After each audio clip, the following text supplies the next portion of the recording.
normally I force myself to do at least a few thumbnails, but on this one, after I'd done 2, I just decided I liked the first one enough and I did not feel like thumbnailing today, so I ended up just going with that one, which I don't suggest and I normally don't let myself do, but I was being impatient. So I just went in with the initial idea that I had and started sketching it out right on the paper, pretty similar to yesterday's, just a more chill, like, less finished type of piece. Like, it's not perfect. I didn't plan it out super, super well. So it was a more chill piece, and I think that I probably need a couple of those every week this month, or I'm gonna get burnt out pretty fast, and it's fun to just kind of jump into a piece and not do a ton of work up front. It feels more like what I used to do when I was younger, and it feels fun to do that every once in a while. So even though it means a less perfected piece, I guess, it is nice to have something like that every once in a while. So I ended up using the dip pen again today. I used a different nib to try out something slightly different, but I'm definitely falling in love with it. I'm hoping that by the end of Inktober, I'm able to use it on things that are more complex, but right now I feel like I'm still getting used to the way it feels and my control isn't amazing. But today I played around with making thinner and thicker lines and just messing around with it and not being too concerned if a line didn't turn out exactly the way I planned, just having some time to experiment with it.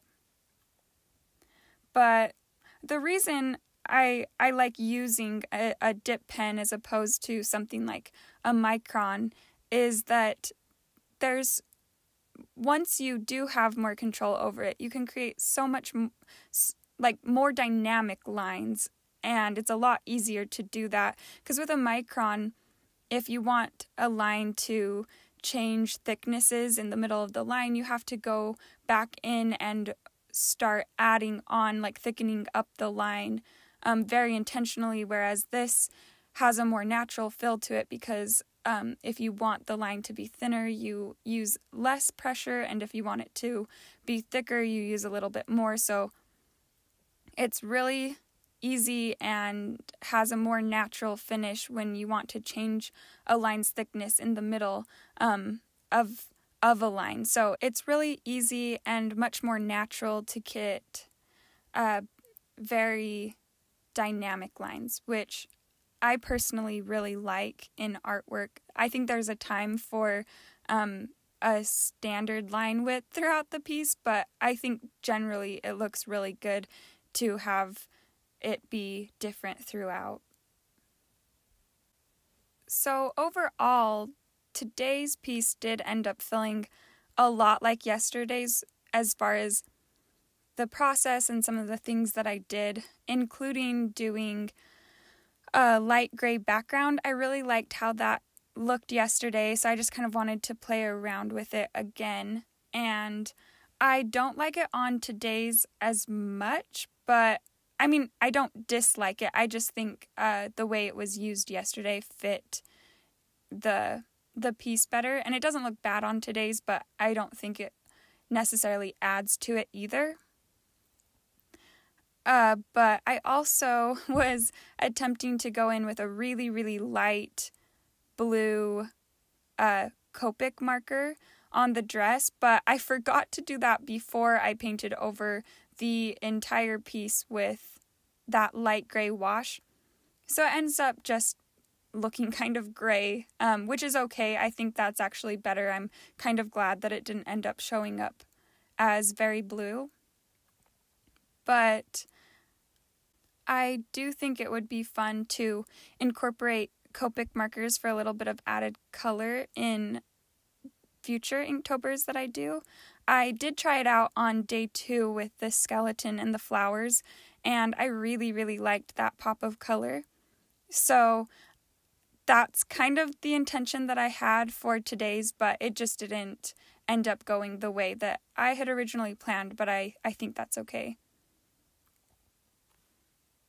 I think I'm getting a lot more used to layering the inks on top of each other, which is nice because I feel like having more control in that area is going to increase the types of things that I'm able to accomplish this Inktober.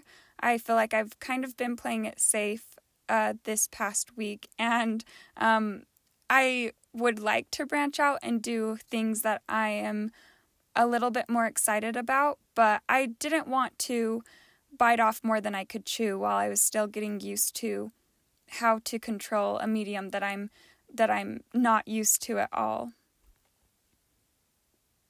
So another thing that's similar to today's and yesterday's is I used gold ink again, and I feel like all week I've been going overboard a little bit with the gold paint. I keep having to stop myself from using it because I want to just put it on every piece I really like.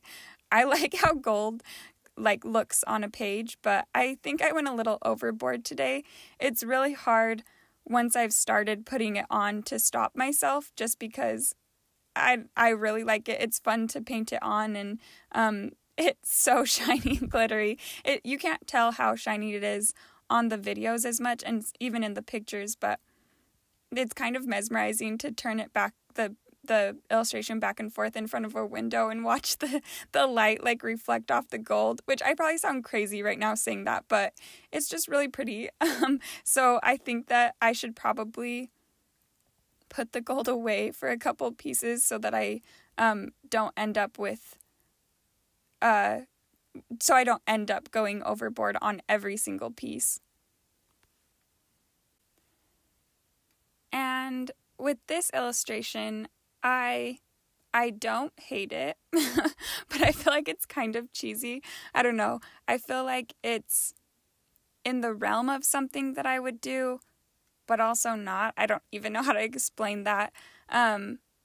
It's just not my favorite thing I've ever done, which I feel like I keep saying, but there's been a couple this week that I was excited about, and I'm hoping to have more Inktober's that I'm doing this year that I absolutely love, and not too many more that I'm like, meh. So today's is more of a meh than I absolutely love it, but it was relaxing and it was fun, and I'm excited to come back and draw tomorrow. Thanks for watching my Inktober video. If you've watched this one or any of the others, it really means a lot to me. So thanks for checking it out, and if you want to see any more, I'm going to be recording Inktober every single day this month. So there will be more coming, and if you want to see pictures, you can see them on my Instagram at Mackenzie_Benson. Thanks, bye!